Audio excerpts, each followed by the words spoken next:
শুধুমাত্র এই দোয়াটি একবার পড়েন, আল্লাহ তাআলা আপনার 90 বছরের গুনাহ মাফ করে দেবেন ইনশাআল্লাহ।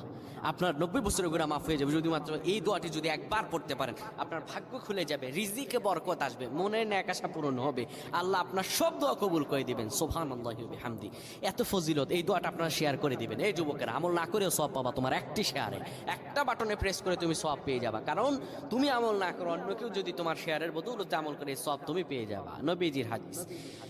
আমার ভাইয়েরা, আল্লাহর কাছে দোয়া করা, আল্লাহর কাছে দোয়া চাওয়া, এটি হলো মুমিনদের কাজ। আমার আল্লাহ বান্দাকে বলেন, বান্দারে উদউনি আস্তাজিব লাকুম, আমার কাছে চাও, আমার কাছে চাইলে আমি আল্লাহ তোমাকে দিয়ে দিব।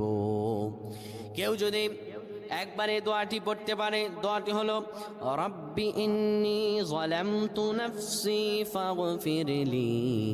কেউ যদি এই দোয়াটা একবার পড়তে পারে, আমার আল্লাহ তাআলা তার 90